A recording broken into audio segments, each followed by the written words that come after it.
Hey, not the surprise attack. Lumine was right. We are peering into her head. Oh, what a dick. Nah.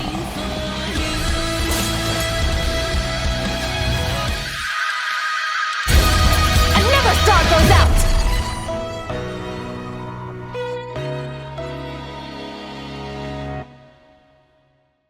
Hey, I'm also live on Twitch, so follow me there if you want to join the fun. You may also know me from my previous channel, Godog Chainsaw. You can also donate to me on Ko-Fi if you like my funny edits and reactions. Thank you, enjoy the video. What's up, doggos? Welcome back to another Genshin Impact reaction video. This one being the... Bro, woman, you broke my fucking screen, bro. Yeah. I think you now know what it is. This one being the Skirk story quests. Me a year ago from the past would be very confused if he heard me say that exact sentence. The girl from the abyss, the mysterious void woman from beyond the stars, sent out by Sertology as a trespasser into Teyvat. Now, we really don't know much about her, other than what we've seen in the PV, and she's currently on a very important mission of seeking out the whereabouts of the Voyager. Maybe we'll learn more about that. We don't. If you see my previous video, you know, right up there, right now, future Godog, please remember to put that in. You would have known my appreciation for the character because of the lengths I went to pull her. It was costly indeed, as you remember. Oh shit, please don't lose again. Please don't lose again. Motherfucker! I am proud to say I'm an avid fan of this Abyssal master. The one who tosses his child into void portals like an abusive owner with a poor puppy. Our poor ginger puppy. And I also really like her VA's acting, Cat Protano. For the billionth time I'm going to say this line because I say this every time before a story quest. I've heard great things about this quest. And it most of the time proves to be correct. Here we go. Crystalline, Act 1. Whispers betwixt stars and night. And it's just shards. That's actually an oddly simple icon for someone so complex. Sinister undercurrent. Isn't that just describing the toy? Listen to Paimon's advice. On an otherwise ordinary day on the road, you suddenly feel strange discomforts. Yes. Is it this discomfort of me knowing that I used 450 plus pulls to get C3R1 Skirk? Because if that's the case, yes. I'm having intense migraines right now. Like, I can just... Hey, head, are you having immense pain right now? Yes, dog, I'm feeling like dying. See? Even whales, who doesn't pain when your pulls don't go according to Keikaku? I was informed that Changshen isn't voiced, but otherwise... And I'll be playing in English because Traveler doesn't have too many important lines, and I just really want to play this in English and hear Ian Skirk and Ian Paimon. But you get to hear my excellent voice acting as a snake. Ah, looks like we have a special guest. Traveler, Paimon, welcome. What can I do for you? It's the Traveler. She looks absolutely beat these days.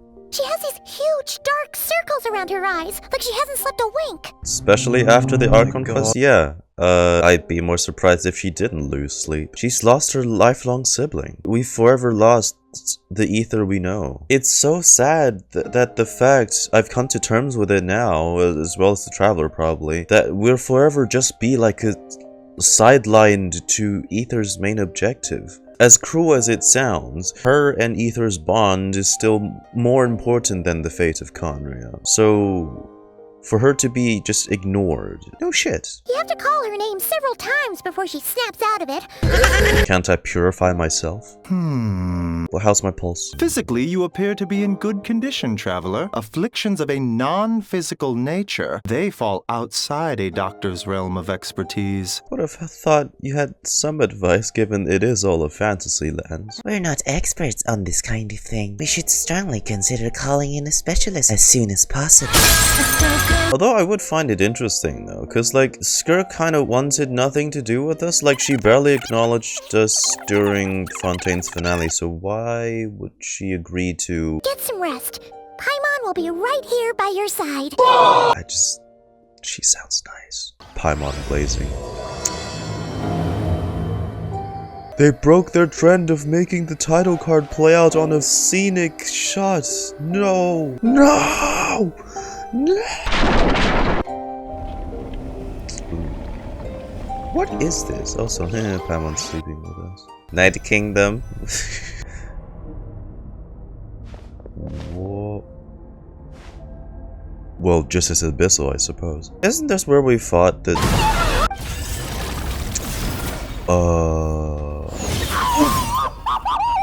Hey, not the surprise attack. Something just pierced through the fog and stabbed me in the back. But there's no blood. There's a strange light coming from the wound. And I see this familiar looking spike retreating back into darkness.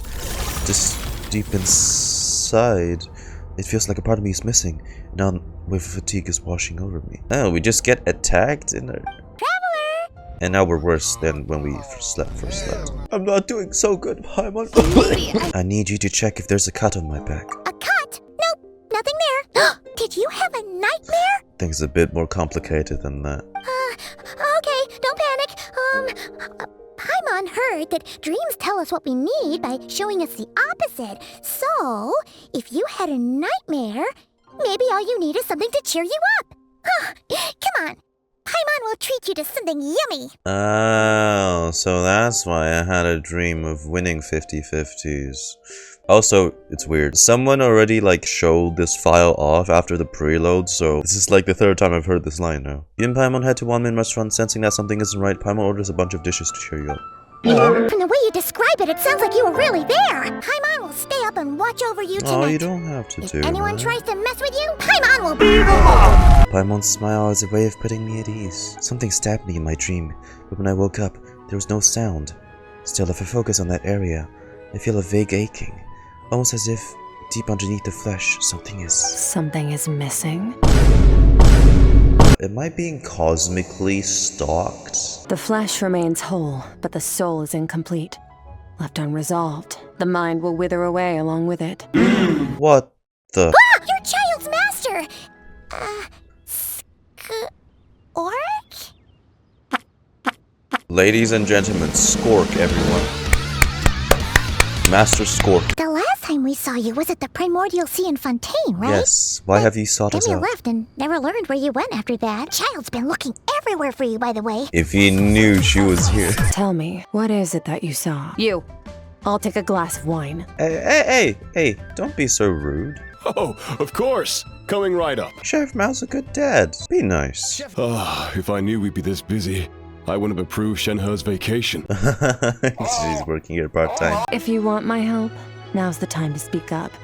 You have until I finish my drink. What do you know about this situation?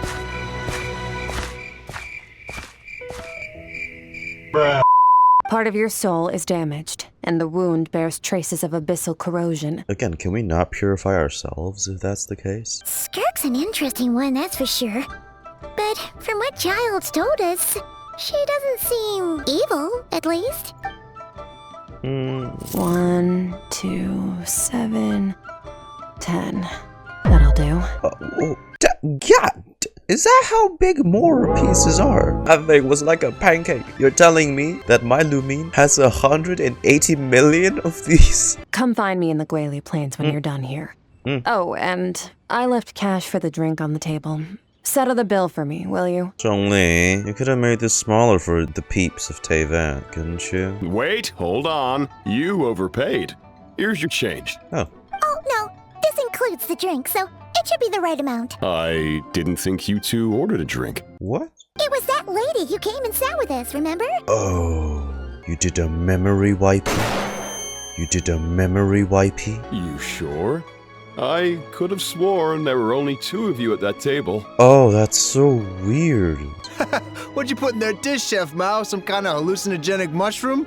You got them seeing things. Interacted with... About this tall, wearing a purple dress? Well, it's more like indigo. Chef Mao, check please. Oh no, Lan's no voice. Coming! Lan with the unseen race. Okay. It's like they didn't remember Skirk being there at all. Is this an ability of being a trespasser? How curious. How nice, she comes with a self-built-in goddamn Irminsul.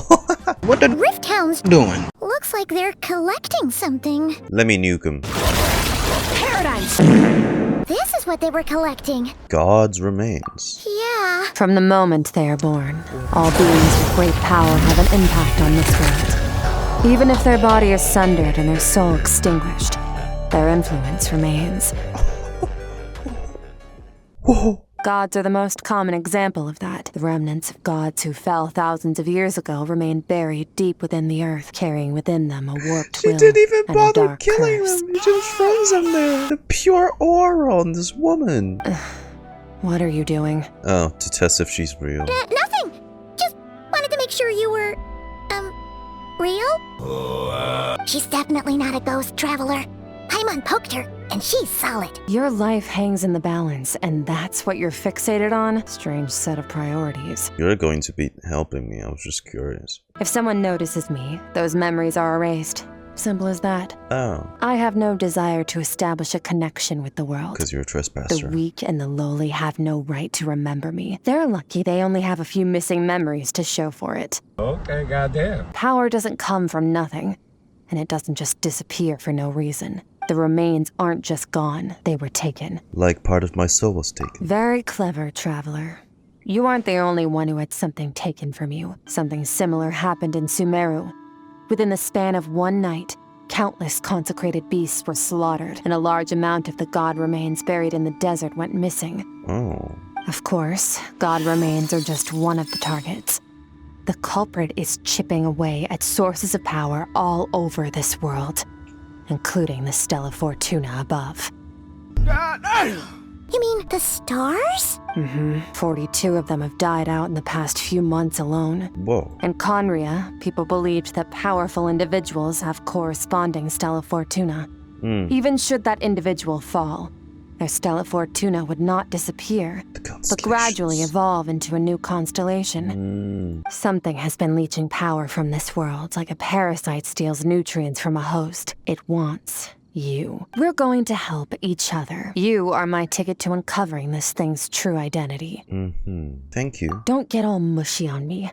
All I'm doing is helping you get back to normal after a sudden crisis. Jesus, just take a compliment, lady. And I should warn you, getting mixed up with me can have unforeseen consequences. We're on very different journeys. You don't want to be in my debt, trust me. You would do well to remember that. Oh, wow. I like purple. Could you try tossing me into one of these sometime? Do a child on me. What she does deserve is a Paimon, super Paimon, embarrassing Paimon, nickname. calm down. She is definitely listening in on this. Frosty the Lavender Melon. Oh man. You can only see it from this side. Oh, that's so trippy. Definitely something out of this world. Where the hell are we going? Are we going to that place where she plays the guitar? Oh. Whoa! This place is way bigger than Paimon expected. It looks Night Kingdom-ish. This is where I live. Damn, bitch. You live like this? I brought you here because time flows differently in this place. I don't know how much Ajax has told you, but when he fell into this space, I mentored him for 3 months. In that time, only 3 days passed in the outside world. Wow. We just need to figure out how to investigate that place you saw. Have you ever wielded abyssal power before? Not that I'm aware of, but my sibling has. I'm kind of at odds with the Abyss. Floods and hurricanes take countless lives too, but if one day you gain the power to control them, what was once a calamity is now just another tool in your arsenal. Or I could just cause them to not happen? Just means we have to turn to the second best option. A little abyss crystal that contains my power. Oh. Wear it on your head, and we'll be able to perform dream mirroring when we fall asleep. Oh, that's a thing you can do. More temporary accessories for the traveler that looks cool on them while we play in the quest, but we can never experience it again because we never get this item in the gameplay. It means experiencing whatever the other person is dreaming. Everything they see, think, and feel. Thank you in advance, Master Skirk. I need to give you some special training first. Okay. You're gonna teach her some of your martial arts? Oh, wait. No, I just remembered something from Sumeru. Don't let it be like that again. I swear to God. We had our base attack get increased by like One. Don't do that again. Give her like a new sword style or something. I don't know. Like, If you're ready to do this, then come with me. at this point, she's just flexing with those portals. The last time something like this happened was probably anti-Raiden Shogun training, right? In the rushed-ish Inazuma arc. I still don't think it was that bad though.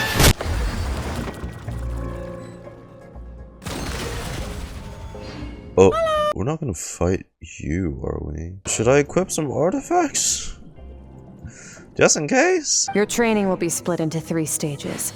Testing your blade work, elemental abilities, and reasoning skills. Reasoning skills? I have to be challenged in my intellect? During your long journey, you've no doubt sparred with a lot of talented sword fighters. Consciously or not, you'll have picked up all kinds of techniques from them. Isn't it like canonically the Traveler masters most of the like the playable character's abilities or something? Like one of the NPCs made a comment on that and it's like canon or something. There's Kaya, Master Jean, Kuching, Kazuha, Ayaka. Yeah, we've met sword masters like you in every nation we've been through. Clorans? No? Well then again, she uses a lot of guns, so. You need a cohesive system to bring it all together. To use the human body as an analogy, your style is your skeleton. Aye. The foundation, the framework, techniques are the muscles and other flesh attached to the bones. This is where your strength comes from. Improving your sword fighting is like growing that body. If your frame got bigger and taller, but you didn't add any muscle mass, you'd be weak and flimsy. Then again, if you packed on pounds of flesh without a big enough frame to support it, you'd end up bloated and unwieldy. Understood. What's the next step? Take a good, hard look at your past experiences and figure out which parts of what you've learned are just techniques, and which parts can be used to form your own system of blade work. Only then will every strike you deliver make perfect sense. Awfully precise. I mean, that's how you know she's good at her shit. Time to make a start. Train until you're satisfied with yourself. Right. Now focus. Destroy the crystal columns as swiftly as you can.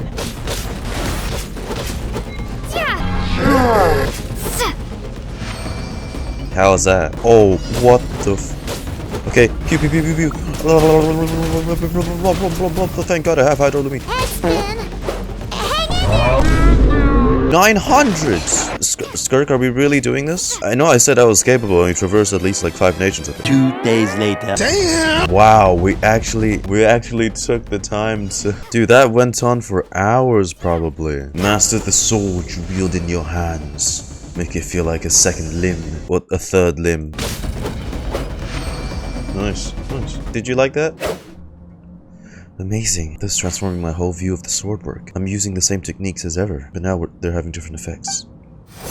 This moment will be frozen in time. Hey. Cut to the chase.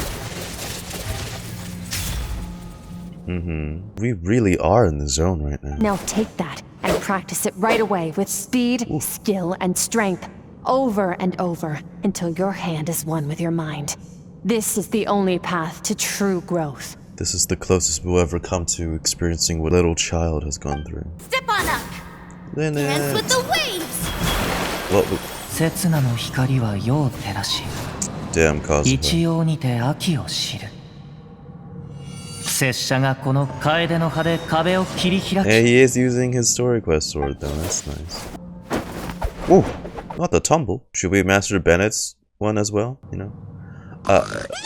The hell? Is she reading that Yuri fanfic from Yay Publishing? If you start to tire, empty your mind, but do not stop. Stay in that frame of mind as you keep up the fight. Get rid of all redundant movements. Imagine your sword is an extension of your own body. 'Twas on a deserted, moonlit night that the hero approached the vile dragon's limpid lair. Rain cutter. Rain cutter! Hey. Feathers fleeting wet. The white heron treads water. A sight without This is flaw. kinda cool. Master of Inazuma Kamisato art Tachijutsu. And them using all this camera work? You slash and swipe until you've exhausted every ounce of your... Ugh. Take a breath. Looks like you've made some real progress. That concludes your training session. Wow. Awesome! Paimon knew you could do it! You slept through it. You've actually been going for several days now with no rest. Go get some sleep. Jesus. Several days. Ooh.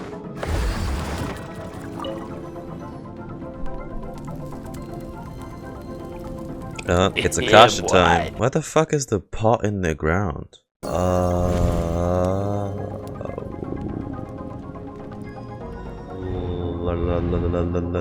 Back to there?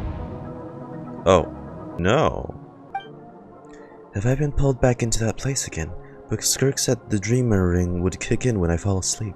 So why am I back here? On closer inspection, this isn't the same dream as last time. It's dark and gloomy, but there isn't that chilling fog that made my hair stand on end. It is still relatively obscure. Sure? If the dream mirroring is a two-way process, maybe I'm seeing inside her mind while she's exploring mine. Ooh, her memories. What's that? What a strange-looking creature. Where did it come from? I think it wants me to follow it. Might as well see where it leads. Looks like a sealy. It's more crystallized. What is it, little guy? Huh? Skirk, why are you skipping classes again? We've talked about this. Mother? 'Cause he's a crabby old man, and he's a boring old man. I don't like going to his classes. Lumine was right. We are peering into her head. This is her childhood. Alright, let's not get into a big fight about this. Skirk's learned what she needs. There's no point forcing her to sit through more classes if she doesn't want to be there. It's Daddy. I'd still love to hear about what you got up to yesterday. Why don't you tell your dad all about it? I went diving, and I saw this huge fish. I never knew they could get that big. It looked kind of dumb, though, with that stupid big fat head. I tried to shake its fin, but it just spat water at me. Look at how cheery she sounded as a kid. And now she's all but devoid of emotion. I'm gonna go to that prairie up north. There's supposed to be this giant bird there that can spit fire. I bet if I climbed on its back, it could fly me all the way to the stars. Then I suppose your old dad should get one as a pet too. Otherwise, how are you gonna hear me call you for dinner up there in the stars? She sounds like she had such a caring family. Ever since that merchant ship arrived, she practically lives outside. Merchant ship? Going on about I'm out. The weather's wonderful today. For a second, I thought I was in Honkai Star Rail. It's like the same text. What lies beyond the stars? You wouldn't want to know. Like the people from the merchant ship said. Then it's an intergalactosh. It's a spaceship, then. I'm sick of being a kid. There's so many amazing things out there, and I'm ready to see them all. But for now, I'm starving. Better get back. Don't tell me this is exactly when we're witnessing her world die. Don't let a single one of them get away! No, please, spare the children! Stay back! They're coming! Run! Help!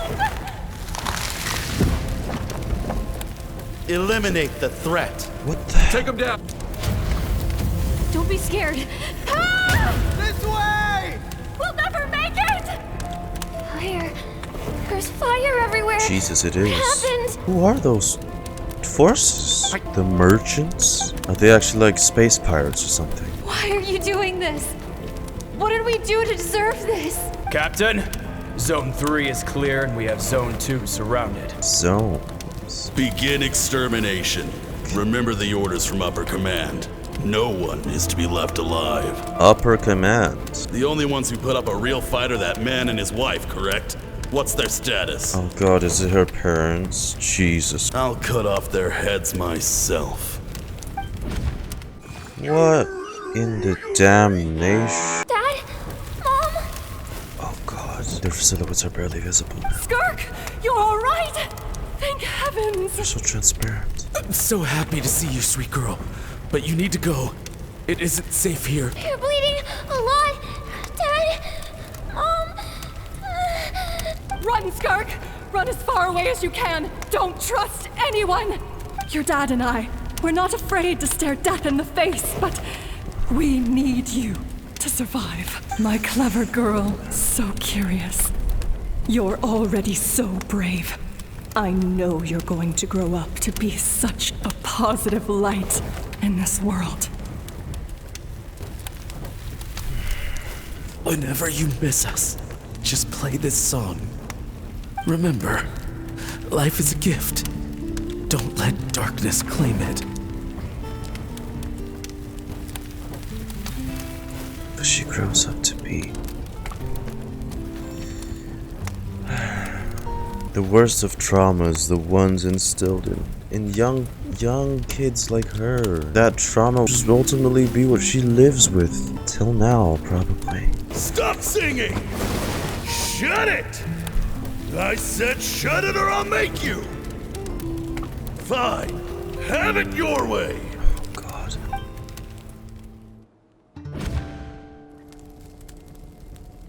Oh, that was deeply personal.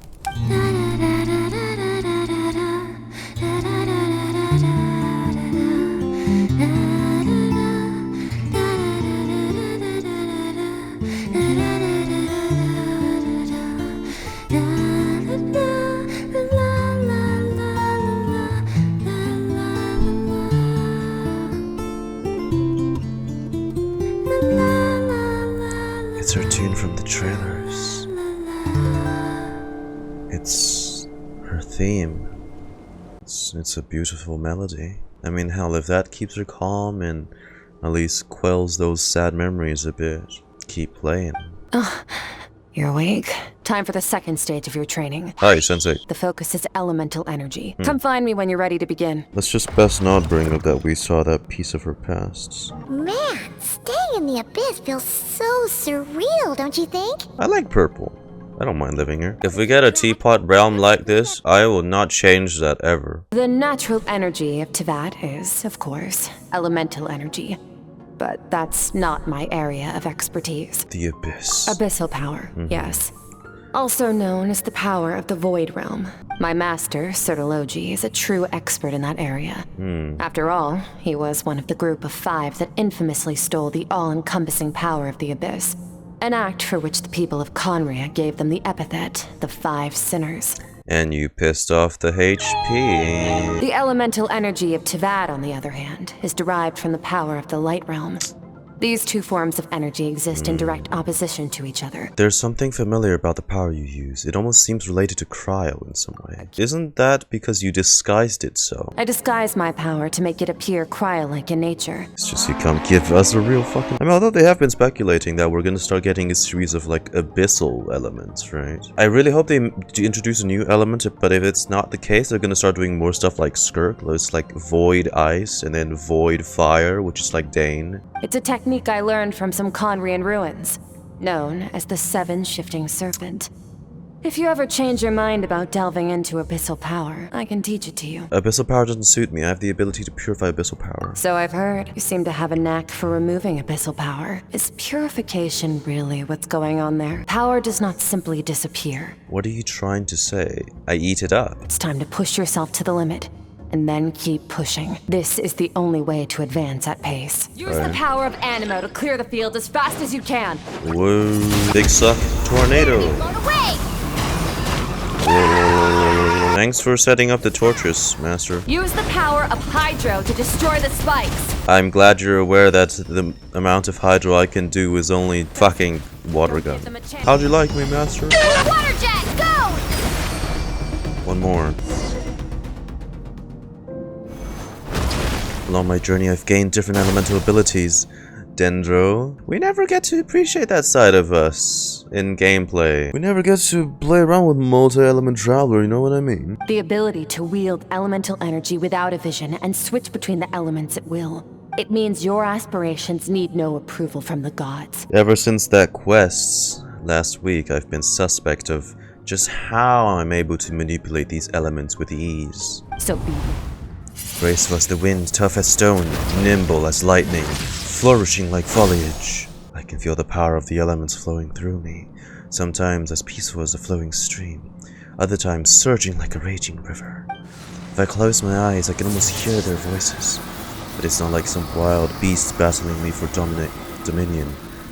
It's more like saying hello to an old friend. Oh.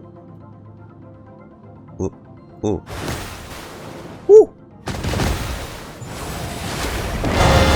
My Hydra Lumine can't do that. Get some rest. When you wake up, we'll proceed to the final stage of your training.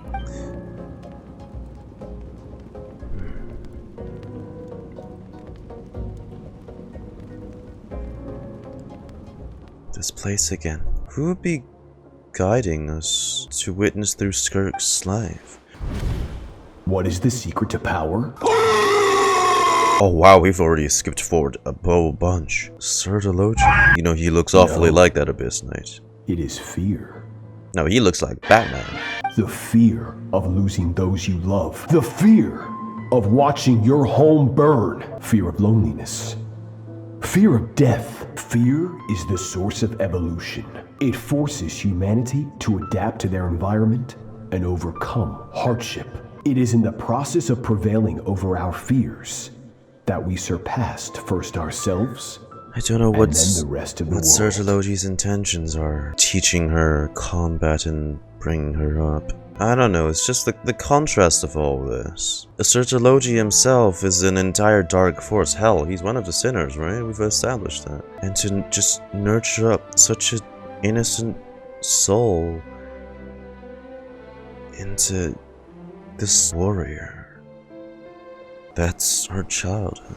Any minute spent missing home is a minute wasted. Practice your sword work instead. Do not make me tell you twice. See why she grew up to be the woman she is. But, Master, I can barely lift the sword anymore. If She's I keep going, I feel like my wrist is going to break. So it has not broken yet.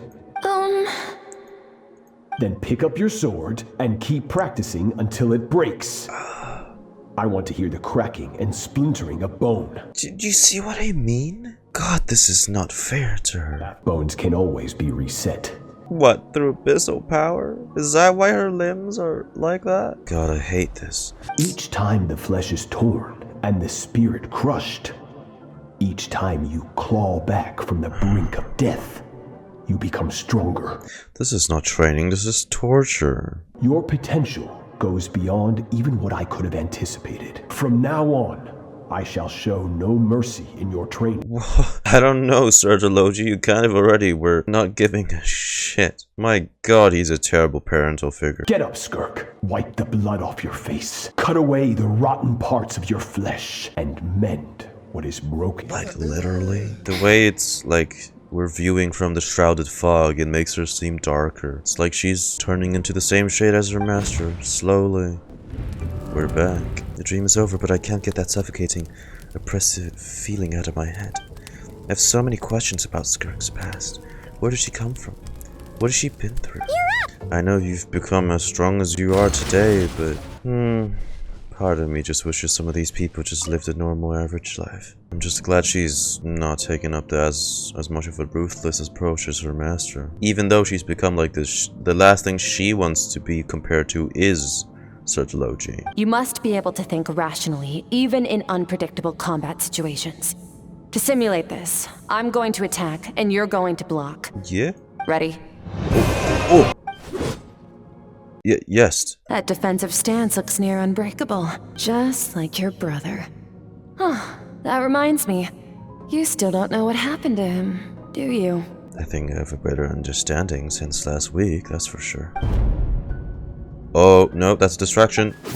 Hey, no fair! That's cheating! You think every opponent has the same moral code as you? You have can to denounce cheat. their deplorable methods all you want. The Abyss doesn't fight fair. The true warrior is never at their whim. Only when you are free from the influence of emotion can you make the right choice, no matter the situation. Are you describing yourself? How amusing. Almost sounds like you think you know me. Try to use reason over emotion. Make the most rational and advantageous decision in any given moment. This is your final training session. Look alive. Wait. Same drill as before, but this time I'm going to interfere. Oh. Holy. Very intense. Whoa. Yeesh. Almost got hit. I think I iframed that one. I didn't disappoint you, Master. Not bad. Better than I expected. I really thought she was gonna make us do puzzles. The battle's overwhelming, but if I can focus on my attention on what my opponent is doing and how I respond, it's almost like my emotions take a backseat. I'm really liking how much effort they're putting into like just putting up subtle fighting sequences. Kinda like Dane versus Harden. Focus. Focus on the battle. I can choose to tune out anything that isn't relevant to the battle, but I think I'm still pretty far from having full control over my emotions. Look at how fierce Lumine looks. My goodness. You girl. Are you proud, Master? Your mind is rife with distractions. From now on, I shall show no mercy in your training. You must learn to shut out all the pointless emotion. Crush the self that makes you weak, and become master over your physical form. Skirk went through this kind of training too, didn't she? How merciless does the training have to be to make someone substitute all emotions for pure reason? Ooh. Stop. Let's pause here. One look, and I can tell your mind has wandered. Sorry, been thinking about your traumatized childhood. Get some rest. No point training further if you're already dead on your feet. You managed to push past your limits, which is a good start. You can be proud of that, and sleep well knowing that you've earned it. Thanks, Master. Arigato, Shisho.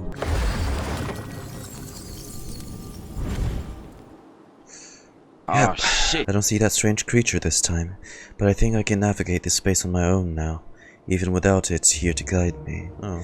Skirk is amazing. She faced down that terrifying giant and cut its head clean off. Oh, it's the additional followers of Sertology. She got hurt though, didn't she? Yeah, well, that's a given. But the moment she was on the mend, she got right back to practicing her sword work. I'm really starting to think her arms and legs look like that because she's being mended using abyssal powers. I heard Master suffered a grave injury once too. Lost an arm and a leg and still came back stronger than ever. Skirk's becoming more like him by the day. Okay, then that could pretty much confirm. They're reforming limbs using abyssal power, pure abyssal energy. Incredible. Pathetic. You're not even trying. You're so much weaker than you think. Hey, who the fuck are you? Skirk, have you become a positive light in this world? I'm loving the first-person perspective. Do you even remember how many of us perished in that fire? Her memories are getting twisted because of so many training with Sertology for this so long. They don't think that of you. I have so many questions. I just want to jump in a spaceship, explore the whole universe, and get answers from the stars. I just need to wait till I'm grown up. Then I'm so sick of this. No one is happy in these games. No one. Now she sees herself, her past self as a separate entity because she's no longer that carefree girl anymore. One of these days, I'ma just be done, man. Like, none of these Hoyo characters just get a rest. Run, Skirk, run! Only death awaits us here. Keep running. And don't ever look back. Her father's last words.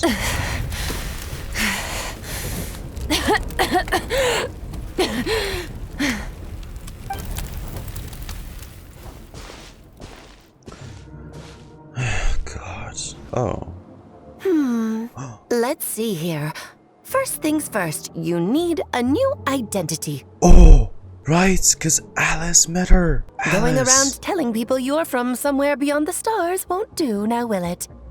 How about saying you hail from beneath the earth instead? Dude, she met her. Oh, these interactions. I mean, I'm not surprised, given what we've learned of the Hexen circles and how they're involved with all of Tevat at this point. Reindarter's part shade now. Alice is a sustainer. Like, she has a title that's like a sustainer, which means she might be on the level of the unknown god of Asmodee. As the Conrian saying goes, venturing out into the universe and down into the abyss are the same in that both are braving the dark unknown. And the same dilly-dally. Persona. I'm a visitor on this planet, so I'll follow the rules. Ah, splendid. That saves me quite a bit of trouble. Let me offer you a piece of advice in return, although it might not be what you want to hear. I know the pursuit of strength is important to you, but taking a moment for yourself every once in a while is never a bad idea. Gotta live a little. Take some time for yourself. Listen to the mother with a lovely daughter. If anything, people like her knows best about taking time for themselves and the family. Ignore her existence for too long, and there will come a day when you can no longer hear her voice.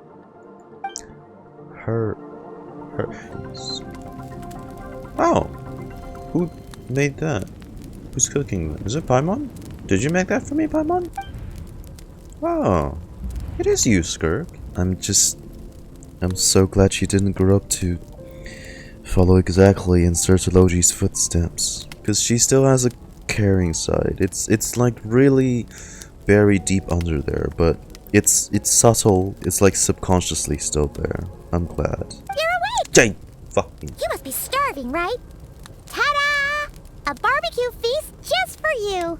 Aww. That's why Skirk and Paimon got this all ready for you. Dig in before it gets cold. You two are best friends now? Ah, well, if you're around someone long enough, it's bound to happen. Plus, Skirk can cook. So, Whoa. Paimon decided she can forgive the whole Ice Queen thing. Paimon's not one to hold a grudge. Well, ice queens can always melt, and some of them are very precious when they do. Not that I'm saying she's not already. And cooking's already a feat even an Archon can't have. Not naming anyone's A few moments later. I have good news.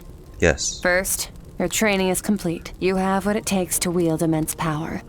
Now it's just a matter of putting it into practice. Second, I've located the culprit we've been searching for. Yes. Next, we just need to retrieve the missing part of your soul. Could it be Sir Tologi? When Ajax trained with me, he once told me he was bursting with questions. So I allowed him to ask me 3 of them before he left. No. Let's get that correct, Master Skirk. Not to be rude, but he didn't leave. You kicked him out. You and I may never meet again, Traveler. Don't say that. Just like Ajax, I'll answer 3 of your questions. Don't make me choose. After spending time in Skirk's inner world and witnessing her memories, there's so many questions I could ask, but the most important one is... Okay, not the angle I was expecting.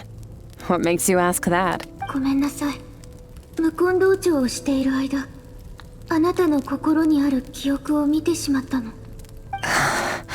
This is the first time I've seen Skirk break her composure.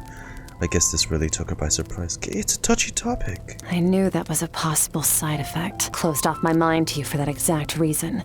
Even with the dream mirroring, you should have seen nothing but endless darkness. Except I didn't. Wait, speaking of endless darkness, on my first time there, that was all I saw. Until that strange creature appeared. Whatever. Must have been a flaw in my execution. I shouldn't be too surprised. Due to some recent circumstances, my self-control has been lacking as of late. Since you've seen what you've seen, there's no reason to hide the truth. All I ask is that you keep it a secret. No one would believe me either.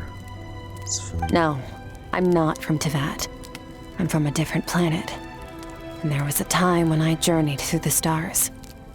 A lot like you in some ways. Did you get a rad spaceship?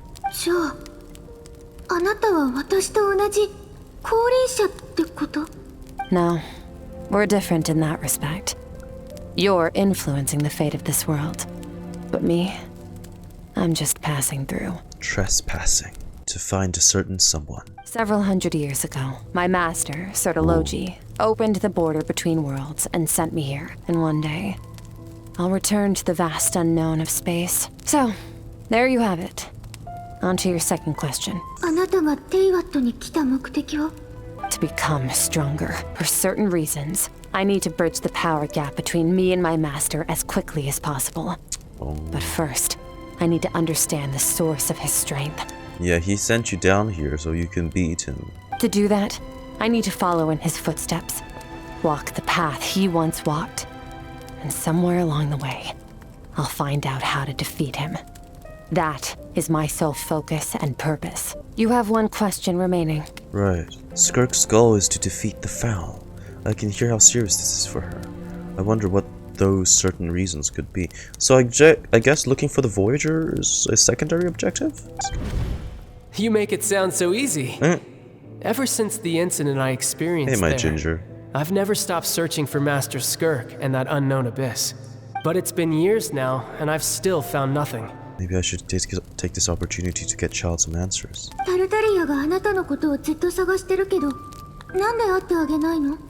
Ajax. His situation is different than yours. Ajax was so young when he came to me, a complete blank canvas. Children can't help but imitate their role models. In the long run, that would only hinder his growth. At least meet with him. Once Ajax has enough strength in his own right, I will allow us to meet again. Until then, let that motivate him to reach his full potential. That was a calm and calculated answer. It's like she was talking about something entirely mundane. I don't know why, but I'm not buying it. She makes it sound like a decision has everything to do with child and nothing to do with her. But what does she actually feel about it? The Abyss is completely silent. This domain might get lonely after a while. Not to mention, she said it's been hundreds of years since she arrived in Teyvat. And even longer than that if you could count for how slowly time passes in here. Wait, hang on. If we... hundreds of years, several, so I'm gonna go by, say, 300-ish? A day outside is a month inside. 300 years. 100,000, 9,500 days. Times that by 30. 3,285,000 days. If the estimate's 300 years. Because she stays in here most of the time too. She hides away. It's almost 9,000 years. Jesus, Skirk. All by yourself. I've already heard enough from a lot of people. The Archons, Zhongli, how bad immortality can be.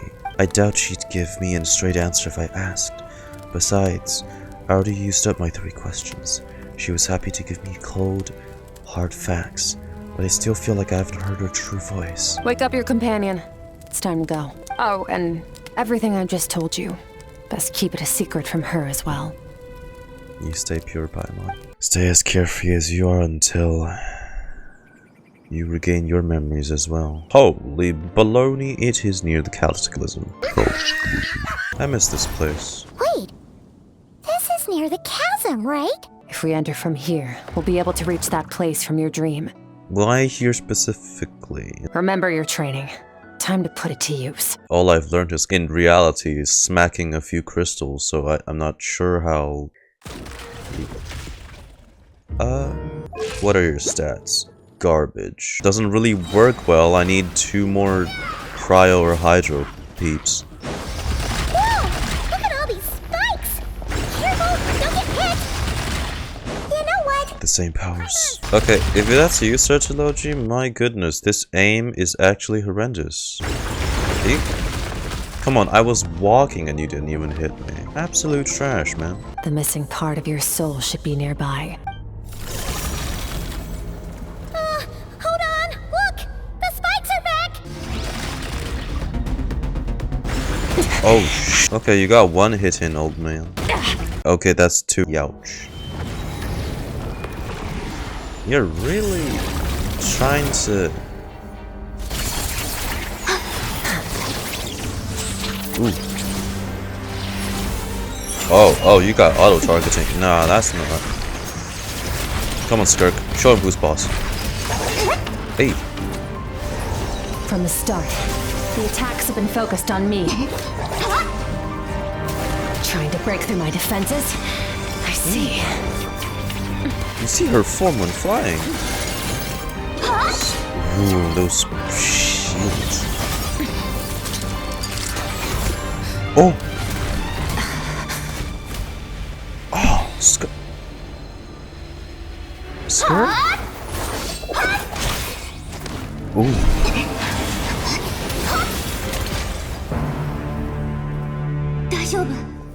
Yo.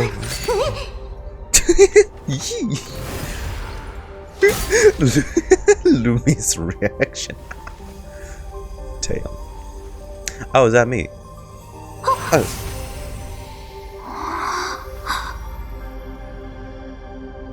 There. I got it back. Thanks, Master. Literally shot through our heart with that one. Jesus, that went like right into your shoulder. You asked me why this enemy chose you as his target. It's not just the fact that your strength is impressive. It's also because of your ability to, as you put it, purify abyssal power. The fact is, that ability allowed him to do something that should have been completely impossible. Namely, break through my defenses and steal my power.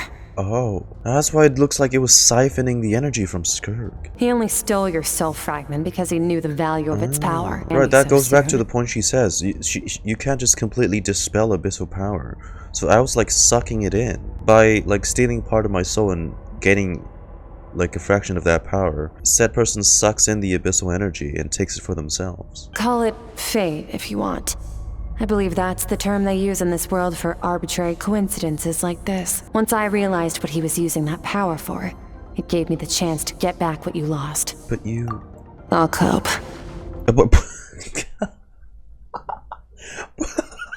You're so real for this, Skirk. That's not something I expected her to... Okay, sorry. Modern terminology, lingus brain rot makes this stuff just sound funny. How did you get the power of the all-devouring narwhal? Oh, of course! Paimon knew that spike thing looked familiar. It looks just like that narwhal's horn! Really? Which leaves one possibility. You know my master, the Foul, Sertology. The Foul? Who dares call him Foul? Is it actually just a disciple? Bit off more power than you can chew? You're struggling to hold a basic conversation. Oh, not more again. Stop spamming those. That's like the only attack you know. Keep calm and use reason to decide the best course of action. Skirk's breathing is weaker than usual. If we attack now, I can't guarantee her or Paimon's safety. It's a hard decision to make, but I think we should get out of here. Wise decision. Final victory doesn't always come after a single battle. Get us out of here, Traveler. You'll need to lead the way this time. You should focus on getting out of here alive instead. Yo, this stamina is not working for me, dog. I'm just running from the whale spikes. Okay, we can leave now, I think. Right? Oh, we should be safe here, right? From here onwards, it would just be unedited VOD footage for the remainder of the video, as GoDog got too held up with IRL stuff and have to get this video out on time. Sorry, folks. I no longer sense his presence. Can't have followed us out of that abyssal domain. Weaklings like him will find that my power is not so easily controlled.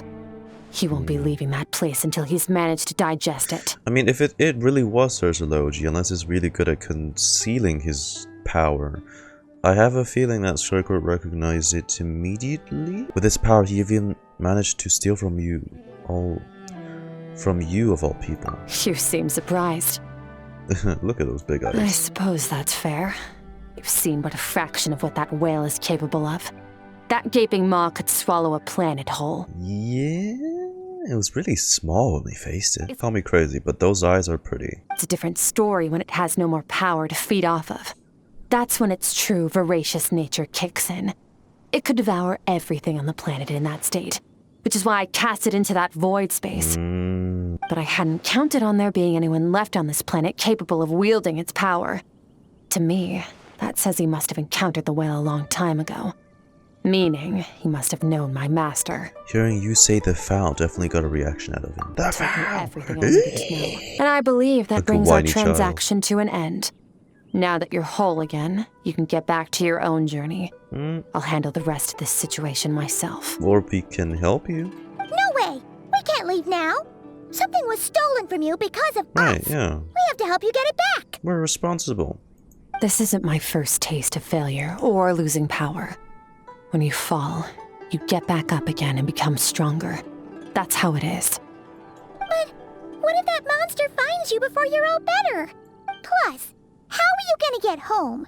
It's not like you can just go swoosh and open a door to the abyss again. Not without your full strength.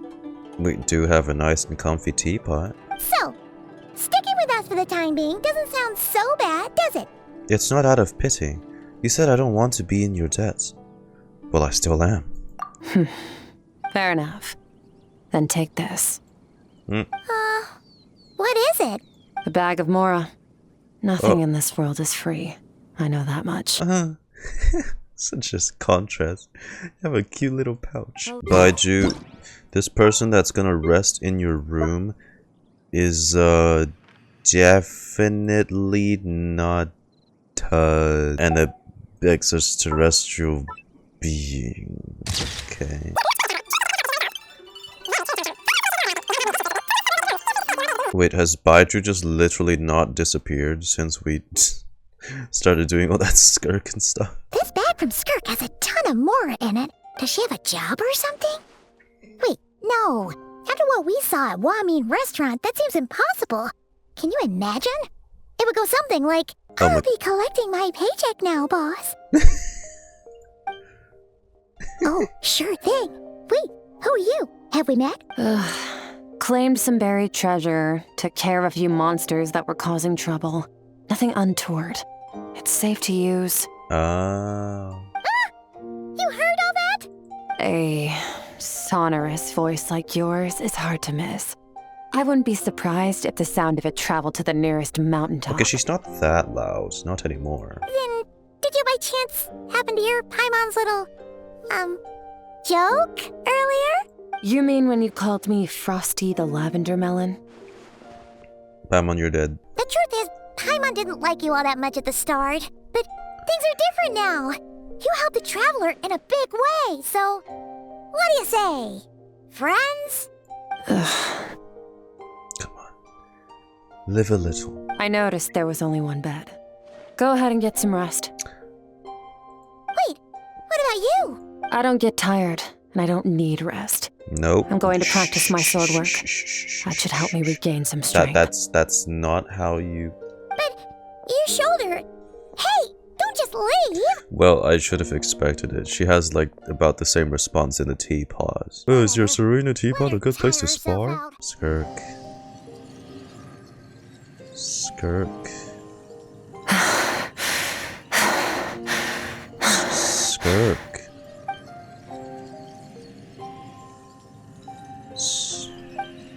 Of course, she's acting like she didn't get stabbed in the shoulder, because something seems off with her, though. She's in discomfort.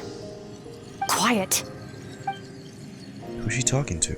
There's no one around unless... Elemental vision. Do you even remember how many of us perished in that fire? How many bodies were left to rot on the scorched earth? Yet you alone live on. See what I said at the beginning? Something traumatizing like that, when she's so young, coupled with the harsh trainings of Sertology. Skirk? Have you been sitting out here the whole night? The bed's all yours if you want it. Recovered your strength yet? About 60%. Maybe 70. Okay. Whew! Paimon thought it would take at least a couple of days. That was fast. I think she drank the tea. I'm gonna take that as a W. No, not fast enough. That's a win in my book. That's 20% less than last time. Same training regimen, same intensity. Nothing felt different, but somehow the outcome fell short. Maybe it's because your boy got... Deep introspection should help me find the issue. We'll watch over you in the meantime, then. Thanks. See you in 2 days. Don't make me turn the... Don't do it. Seriously. Wow. She's got the magic chair thing going on when you sit on one. Nothing. It's been 2 days already. Shouldn't she be awake by now? No idea. Maybe it's not going too well. Paimon will go get breakfast. Get some of the big meat buns.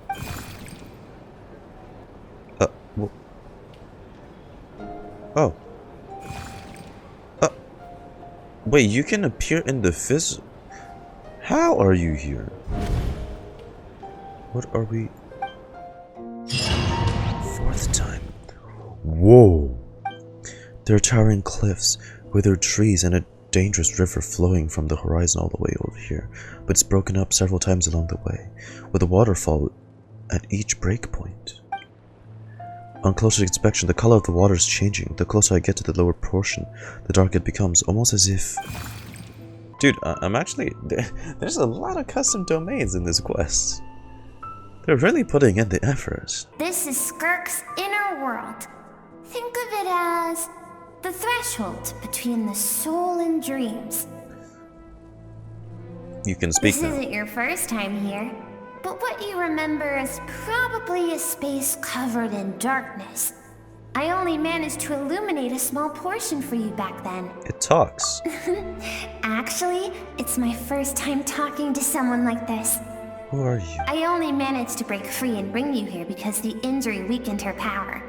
I guess that's why I can speak again, too. Call it fate, if you want. I think that's the word they use in this world for lucky coincidences like this, right? This world. You're not from here either. Now, before I take you to her, I gotta ask. You're the first outside visitor to ever come here, so what's your impression of this place? What is that river? Oh, you noticed. This river represents Skirk's strength. Strength accumulates over time. It is the summation of a person's lived experience. So this river is where all the fragments of Skirk's life should converge into a single stream of memories and emotions, flowing forward as one. Yet it's so broken up. But as you can see, this river has been severed numerous times. It's because Skirk doesn't like who she was in the past. Why? That was when you were still happy. And all she sees reflected in the river is a disgraceful shadow of who she was.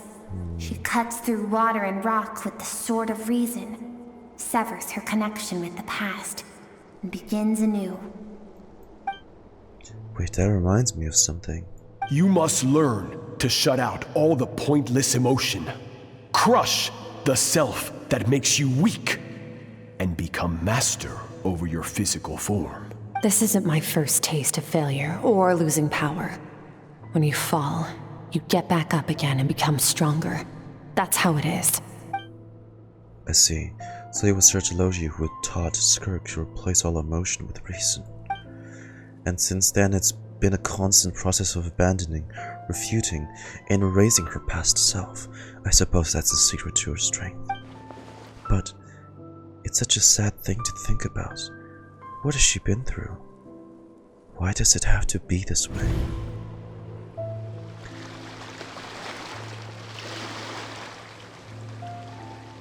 From the animated shorts. This looks like a coastline. Huh? I recognize that drawing on the sand. Wait, isn't that the picture I drew for Paimon? Why is it showing up in Skirk's memories? Dude, I can even see the island. Like meteors, you both made a journey through the stars. Both travelers who have landed on a planet that is not your home. Yet, when she first noticed your presence, although she hesitated for a moment, she still chose to walk away, indifferent as ever. She thought for a second that we were at least someone that she could potentially confide in. The only other person that knows how it feels. Why? If I think about it, it's not surprising at all. After what happened at Lumine restaurant, it's obvious she prefers to disappear from other people's lives. She hasn't seen Child in years. Either I doubt she's ever made a connection with this world of her own volition. What I'm seeing now is a microcosm of her entire life. Skirk sees herself as a trespasser in this world. She's made a conscious choice to avoid altering its path. It's the title your master drilled into you. The reason for that decision stems from events much earlier on in her life. You now have what it takes to wield immense power. From this day forth, I shall teach you no more. No one can become a worthy warrior through imitation alone. I have given you fangs and claws. Now, you must learn to hunt, make new friends, embark on your own journey, make new friends, and piece together a new future from the shattered remnants of your past. We will still have contact through the Abyss, but know this. One day, I will take the life you worked so hard to rebuild and reduce it to ashes, just like the fire that haunts your mind. What the hell? What kind of a twisted ass promise is that? God never let him parent anyone. That's why. She's scared. She's scared to form connections with anyone. Why would you do that? I have told you before. Fear is the catalyst for human evolution. The fear of loss, of losing. We all have an instinct to detach from that which harms us. And thus pain dampens over time. And the acrid taste of fear becomes but a distant memory. Such a twisted mindset. Yet now, I have bestowed upon you the gift of fear eternal. It will drown you in the nightmare of your childhood, or it shall drive you to defeat me, whatever the cost.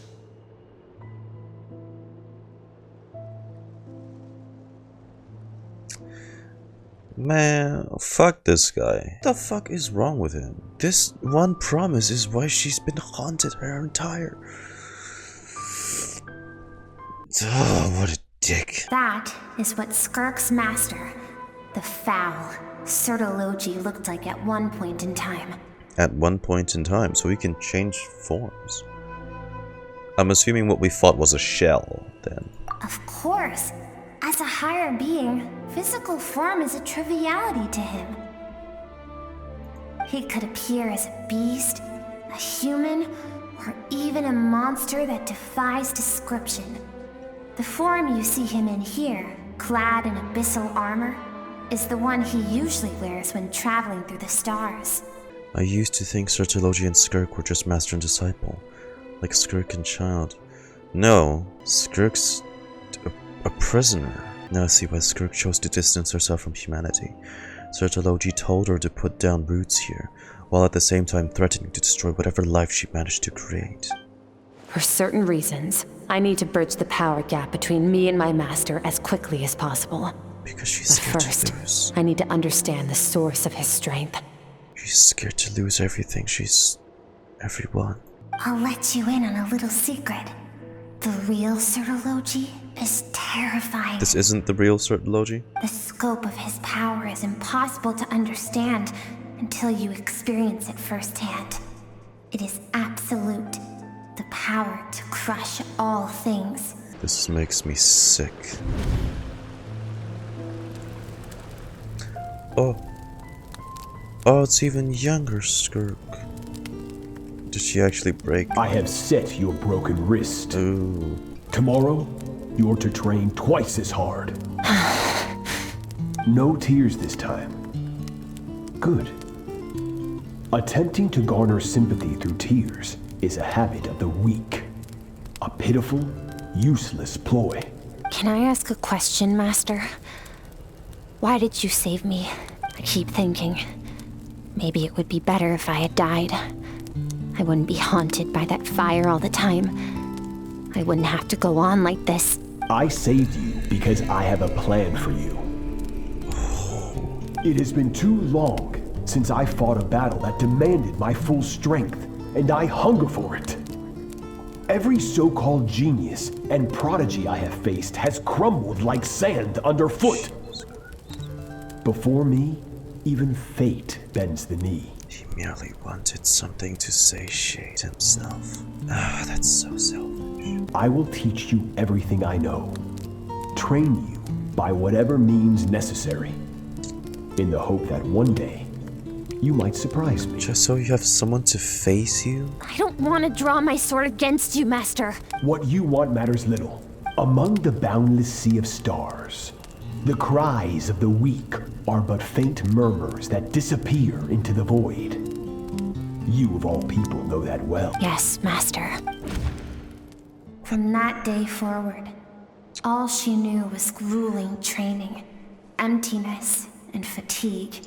After some time, her talent bloomed, and she gained control over her emotions, like her master. How should I put it? It was not that human emotion disappeared from her heart, but that reason came to dictate all she was allowed to feel. I suppose it was at this point that she became the Skirk you know today. So, Sertologi saved Skirk from disaster when she was a child, and never even tried to hide his ulterior motive. I suppose that leaves one final mystery. What really happened with its disaster back then? Sertologi's final words to Skirk were cold and cruel, but Skirk's reaction made it seem like it was the truth she knew all too well. A feeling it all comes back to what happened back then. We're nearly there. Dude, if you tell me for Skirk to actually start being worthy of his attention, she needs to go through that pain of loss, of losing that entire home on her planet. If you told me Sertologi had a hand in that too, I'm about to fucking lose it. Because with the way they're describing him, there's no way Skirk can hope to face him. These are Skirk's happiest memories. It almost feels uncanny seeing her smile like that. It was a spaceship. When it arrived, the people that disembarked wore smiles on their faces and spoke of friendship.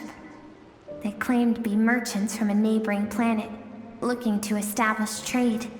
But Skirk's parents, her relatives, her neighbors, everyone welcomed the newcomers with open arms and allowed them to explore the planet. To them, the visitors were guests and should be treated with hospitality. No one had any idea of what was to come. Several months later, an army of unknown origin arrived without warning and carried out a ruthless campaign to destroy everything and everyone on the planet. Skirk had skipped school that day, like so many times before, so she was not caught in the immediate wave of destruction. But when she came home that day, only fire and ruin awaited her. Countless people cried out to her for help. People she knew and loved. Friends and relatives. The little girl who lived next door. The shop owner with the bad leg. The bad-tempered teacher she had made fun of just that morning. Their lives were discarded like worthless trash as the fire consumed one life after another. Skirk was helpless. All she could do was run. And so she did. She kept running until an unexpected figure crossed her path. If Sertologi hadn't been there in that moment, the fire would have claimed her life too. And there she would have remained, left to rot in the scorched earth, with no answer as to why any of this was happening. So why did those people destroy her homeland? Because she and her people were seen as a threat. A threat? Did they do something bad? Or a threat as in they existed happily? As the initial merchant ship explored the planet, they discovered that it hadn't always had the condition to support life. Yet there was evidence of human activity, even during the periods of extreme heat or cold in the past.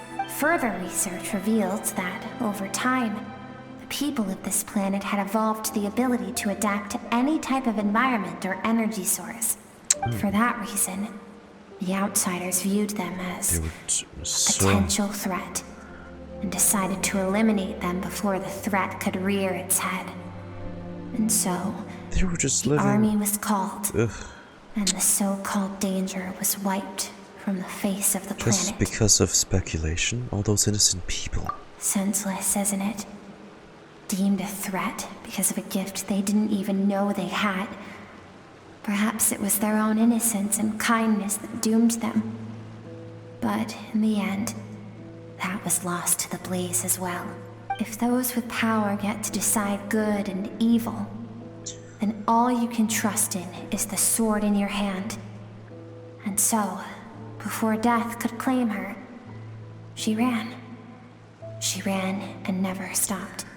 Now I see why Sertologi's threat is just as is such a terrifying prospect for her. And now I see why she distances herself from the world. No one wants to relive their most painful moments. To lose everyone again. Well, that brings us to the end of the story. This is as far as we can go. Can't we do something? Skirk. Alone in the middle of a pond. Sorry. So all this, just so you could bring her here? You know this. I have things to say to you. Well, to me. Oh, is this the younger you that you've shoved away? Her suppressed emotional self. The version of herself she keeps locked in the recesses of her mind, stifled by reason. Jesus Christ, this is a cool effect. All those rejected impulses, those discarded aspects of your past selves, they are a part of me now. Shoveled into some sort of a form of a small, vulnerable fairy. I am who you used to be. Someone you have refused to face for too long. So, I came to face you instead. The angel on your shoulder. You're wrong. I've faced you all along. And that's exactly why I keep you locked here. Your existence makes me weak. Moments of joy and longing are when we are most vulnerable. Don't forget, it was a penchant for goodness over reason that doomed our homeland in the first place. The vastness of the universe renders everything insignificant. Our feelings most of all. Even so, learning from the mistakes of the past doesn't have to mean erasing everything. Strip yourself of your so-called weaknesses, emotions like kindness and empathy, and what makes you any different from the ruthless soldiers who slaughtered our people? The difference is that I'm doing what is right, what is necessary. I allow you to exist, but with limited freedom. That is the greatest kindness I can offer. But the sacrifice is yourself. I've shouldered everything you couldn't carry. I rose above the numbness and emptiness, and it was cold, unfeeling reason that brought me this far. It made me who I am. It made me strong. I actually don't think that's a reflection. I think they put two of her. That is the problem. I want to shoulder those things together. Think back to those nights of gazing at the stars, those afternoons of exploring the unknown. Think back and let them grant you peace. A brief respite from the pressure you put on yourself. That isn't what we need. It's exactly what we need. She's fighting with herself on the inside. Aren't you curious about why recovering your strength has taken longer than normal this time? Look around. Look at your inner world. You cast aside your dreams and curiosity. And in doing so, you lost your original motivation. You severed all connection to who you used to be, so you can no longer draw strength from your past. Now, the only things driving you forward are fear and survivor's guilt. But these cannot take you far enough. And so, this river, the source of your strength, grows more polluted by the day. They are killing it with the custom sceneries this time. I swear. Keep doing this, please. It's not too crazy, but they're going out of their way to do this. Like, all this imagery, I like it. And you think that means I should seek help from a weak little thing like you? その感情は決して弱くないよ。時を超え、抑圧を振りほどいて、あなたの前に現れたことが、それを証明してる。Thank you for saying that. I knew bringing you here would be the right choice. If she can be the voice of reason, I guess we need to be. To be honest, I'm not here to argue with you. This isn't about who's right or wrong. And in fact, I agree that in order to make it through the wake of that tragedy, we had to distance ourselves from the pain through reason over emotion. But what is right at one point in time isn't always right forever. I know you will never forget that fire. I know the fact that you were the sole survivor fills you with guilt.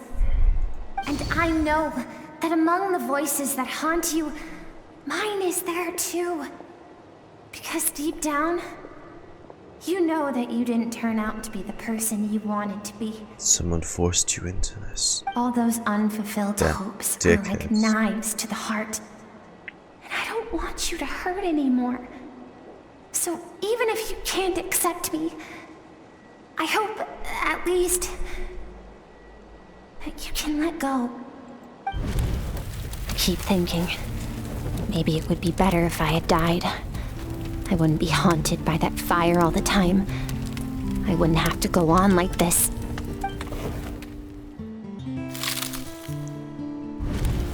Your dad and I, we're not afraid to stare death in the face, but we need you to survive. The ice queen's breaking. I'm sick of being a kid.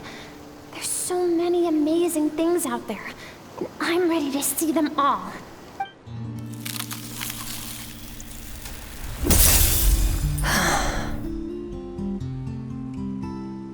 This guitar track's so beautiful. There was a song Mom and Dad always sang when we went out to fetch water. Dancing water. The sand along your path is begging for your song and movement. Will you carry this burden with you on your journey? I am not the dancing water, and you are not the burdensome sand. But if this is your wish, then I will carry you with me until the end. Thank you. I should be thanking you.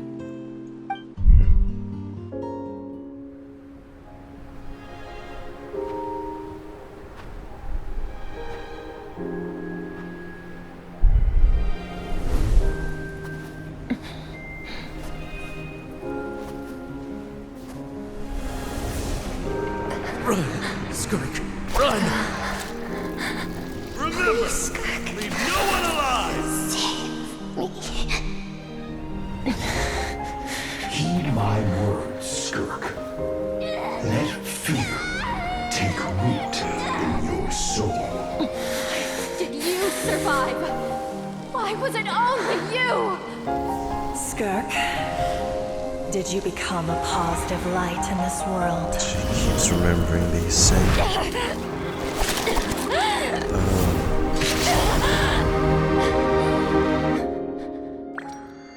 Millennia of this. Hey, this doesn't have to be the end. That's her. That's the past self she suppressed. Oh. Life is a gift. Don't let darkness claim it.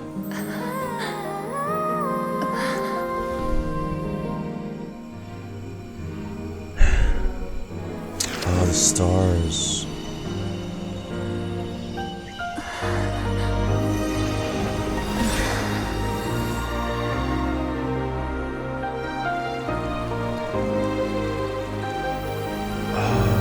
It reconnected the water, the rivers.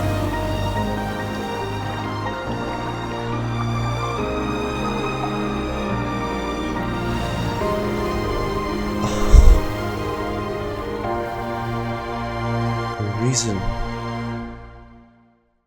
she found it again. Wow. So, you saw my memories then. I once asked my master if survival of the strongest was the law of the universe.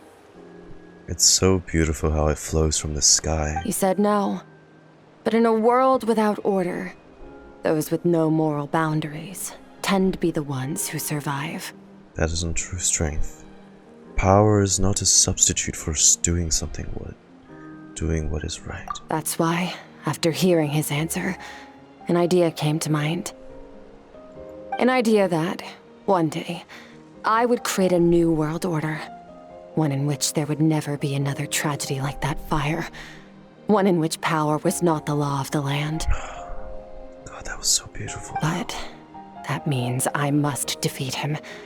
Because my master, Sertologi, is, at the core, a defier of all rules and order. Sounds like you have your work cut out for you. Yes.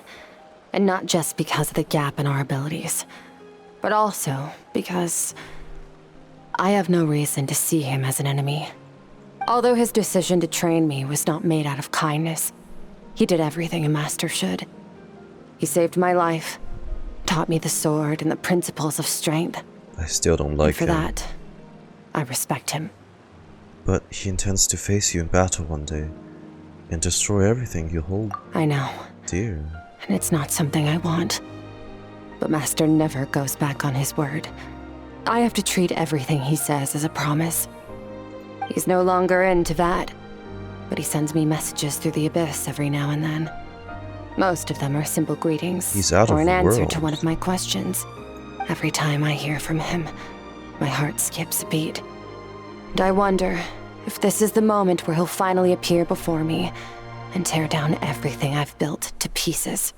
Maybe that means I do live in eternal fear, just like he said. Yes, I respect him, but I'm also afraid of him.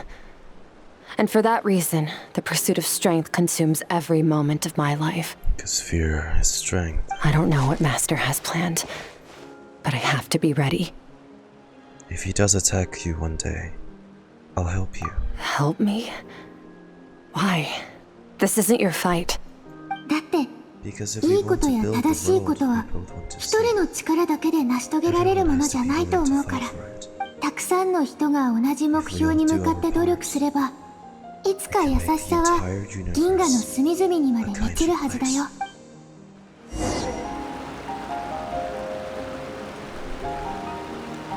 God damn, why can't I take a picture in these places?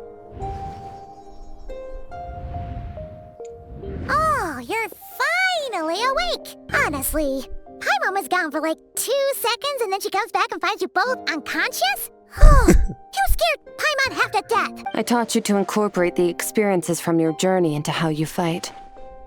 I suppose what happened today will become an inseparable part of who I am. It's about time we finished what we started. Round 2. Oh. It's a lot purple. Is that UIX? Wait, isn't that the form the all-devouring narwhal changed into? It's a subconscious instinct.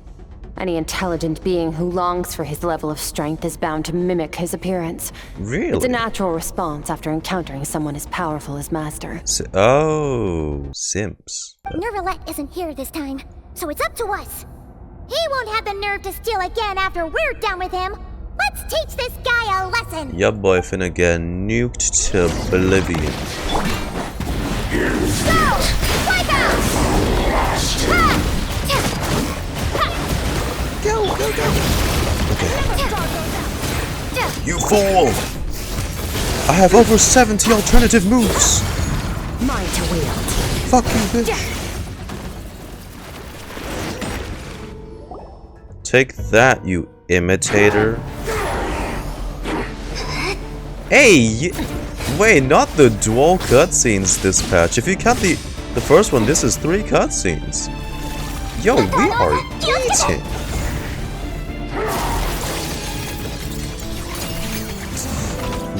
Oh! Haven't had enough of my power. Can't use the same move twice. She learns quick. Woo. JUMPSCARE! JUMPSCARE! Jump! And you too, your training paid off. Come on.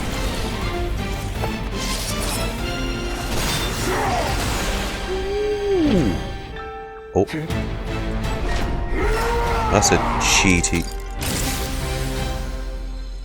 Whoa. Well then, let's see how much more of this power you can handle. Oh, what?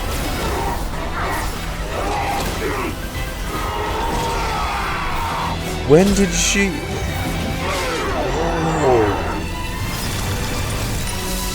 Oh. Hey, not the prototype rank. Nah. That's cold. Not with the craftable sword, dog. How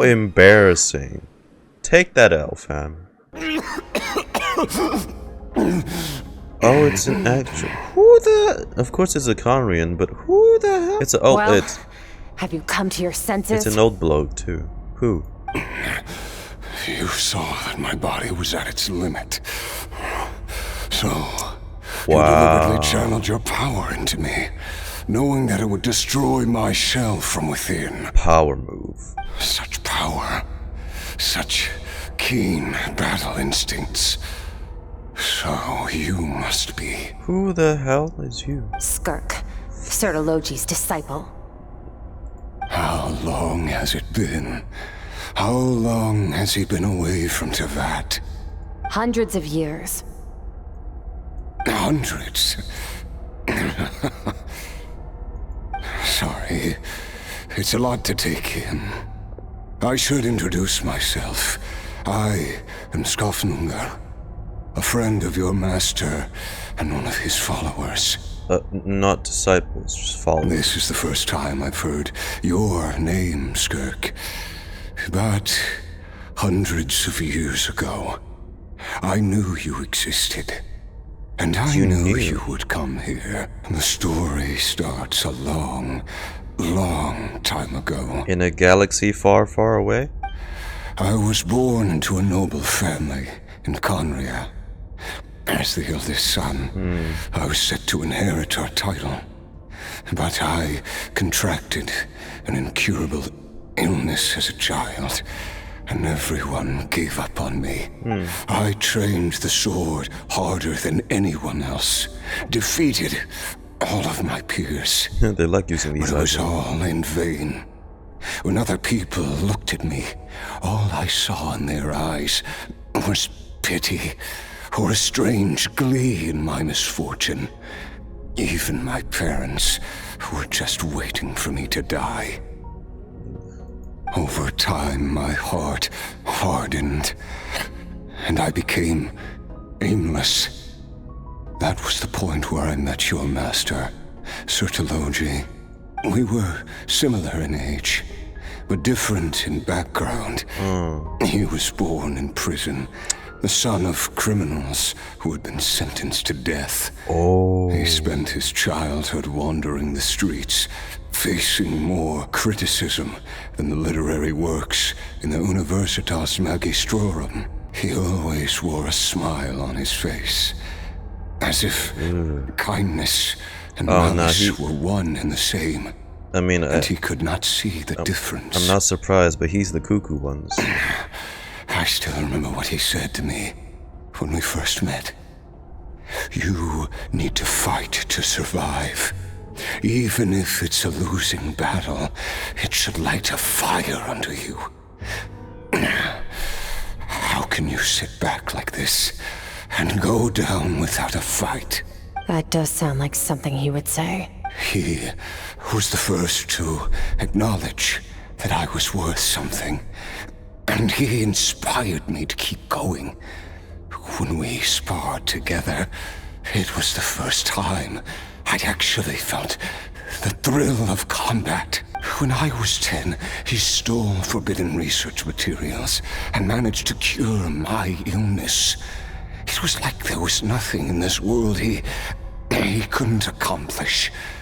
When it came to the human form, he was always intent on pushing the boundaries of possibility.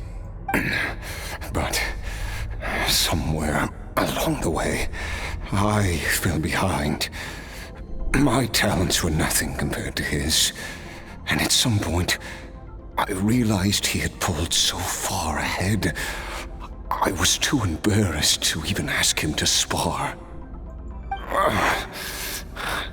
After his grand endeavor was successful, he sought me out and said to me, "This planet no longer holds anything of interest to me, so I'm leaving. But first, I have an offer. Bye. I can use a power I have just refined to break the curse of immortality for you. Your death was once what we worked so hard to prevent. But the immortality you now face is a different kind of pain altogether." I'll pass. Immortality doesn't sound so bad to me. Since I can't die, it means I have an infinite amount of time to get stronger. Maybe I'll finally catch up to you one day. And we can spar like we used to. Nope. Are you sure? I cannot say when I will return. Your body, or rather, your soul, might not be able to withstand this curse. All I can do is try. After all, a wise man once told me, people need to fight for their own survival. Wise indeed.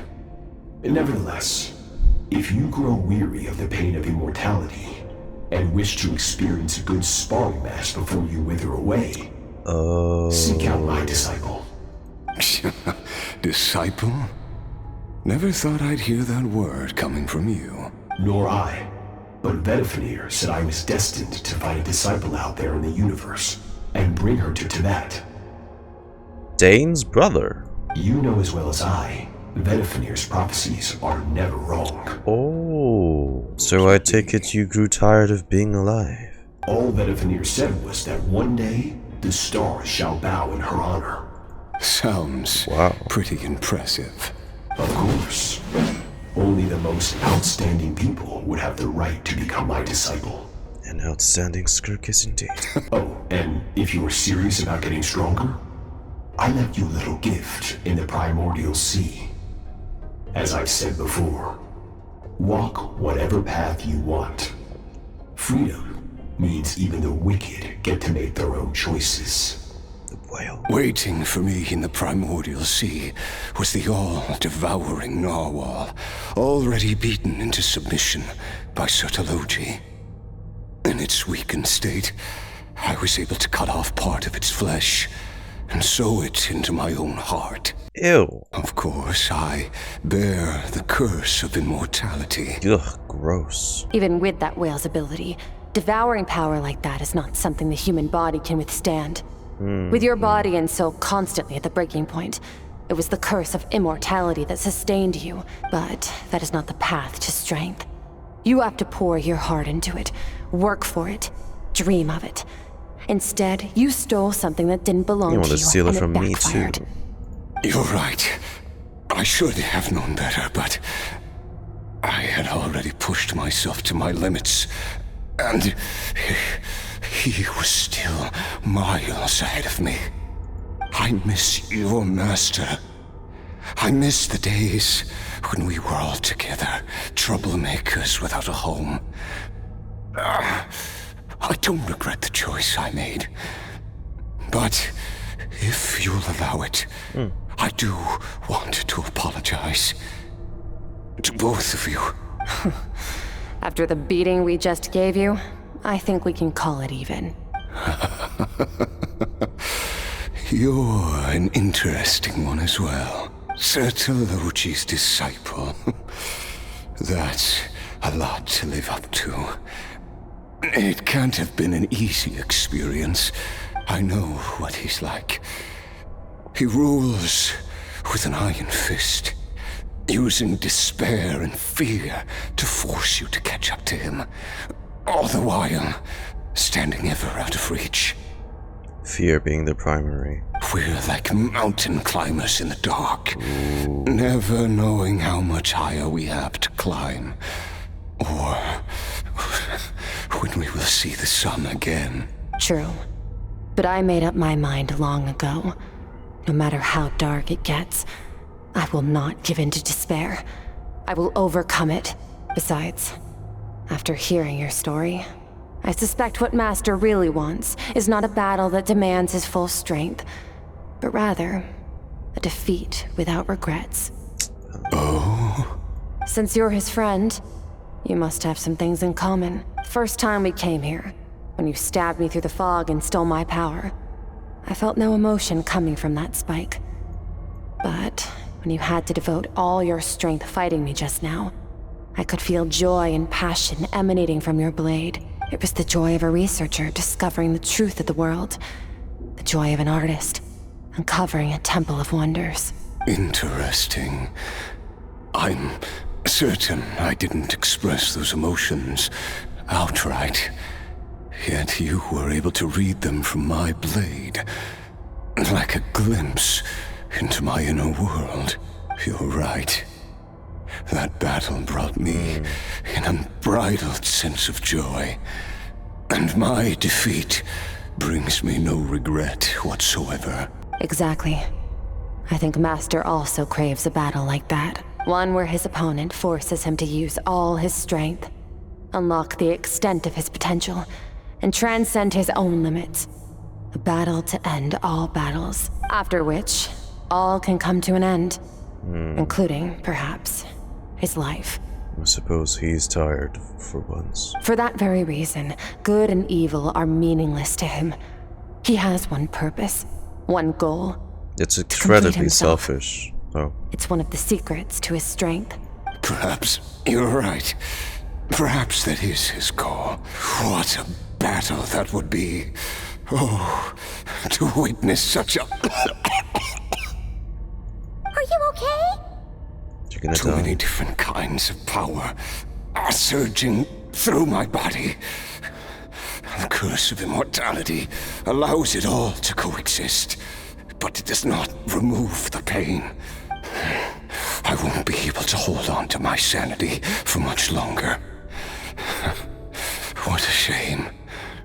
I would have loved to witness that battle.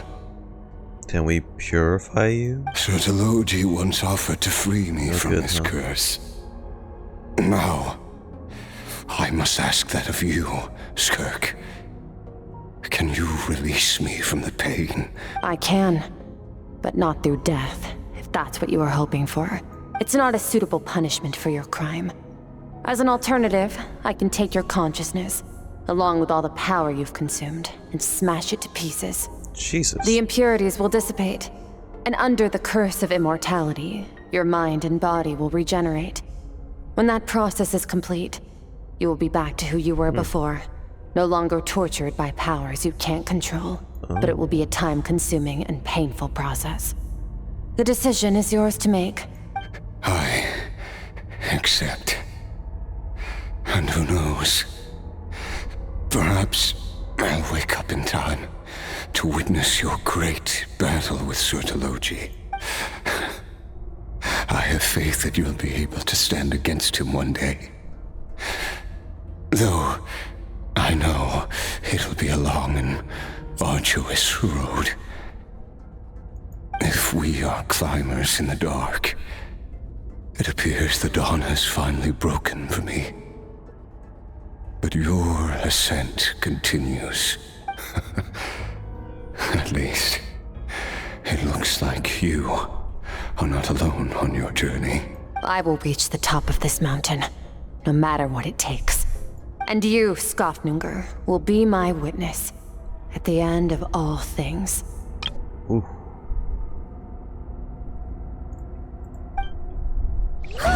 That's finally over. Let's get out of here. At least we don't have to make a mad dash for the exit like last time. I will make a mad dash for Skirk though. We did it! It's only been a few days, but it feels like forever. Once again, we've proved there's nothing we can't overcome. We're just that awesome. I didn't even break a sweat. Wow, you sound even more confident than usual. Guess you really have become stronger. Today sure went by fast. It's night already. Oh wait, that reminds Paimon. The stars you mentioned, the ones that died out, are they back now? Yes. The power Skofnungr stole has been returned. So, the stars have regained their light. Great! It's crazy that you even noticed their light was gone. There are so many stars in the sky. If a few disappeared, Paimon definitely wouldn't be able to tell. I suppose it's because I have gazed upon this sky for centuries. Oh, the Chasm soundtrack accompanying this conversation is just... The false stars, hanging in the meticulously planned sky, glittering with rotten light. It's not real. And yet, it is for that very reason that I can look upon it and enjoy the momentary peace it brings. I'd like to see what it's like up there. Even the most beautiful of bubbles has to burst. We will return to the real universe one day, whether of our own volition or not. Time marches ever forward. Even the innocent and naive will taste life's bitterness. Yet through hardship, we grow until we learn to seize the sands of time for ourselves and uncover our true strength. Though we gaze upon a false sky, its vastness and majesty is palpable. One can only wonder, what is it going to take for kindness to reign supreme in the vast expanse of the universe? Ah, this is all going over Paimon's head. But if she knows one thing, it's that the traveler always finds a way. No, without a great cost. Ever since we met, she has filled Paimon's days with happiness. No matter how tough things get, she always finds a way to make it better. If it's too big a job for one person, then we'll do it with two. And if two's still not enough, then three. We've met so many amazing friends and accomplished so many amazing things. As long as we don't give up, we can make any wish come true. I suppose when it comes to you, anything is possible. Well, I should be going. Now that my power is no longer isolated from my emotions, I need more practice to get used to it. When will we meet? When will we meet again? I suppose fate will decide. Maybe we'll bump into each other on the street. Or maybe we'll reunite on a different planet entirely. I hope it won't be that far out. Regardless, reunions and partings are but passing moments. More than anything, I hope that at the end of this journey, wherever it takes us, we stand in a world reborn. One without war, pain, or forced partings. One where new life can bloom, even where there was once nothing but scorched earth. For this, we must all work to become stronger. Of course, Master. If that's what you want to call me, I won't object. Goodbye. Bye! Is it just Paimon, or is she being nicer than before? We definitely count as friends after all that, don't you think? Hey, we helped her unlock and regain her emotions again, right? Oh, what a scene to end on.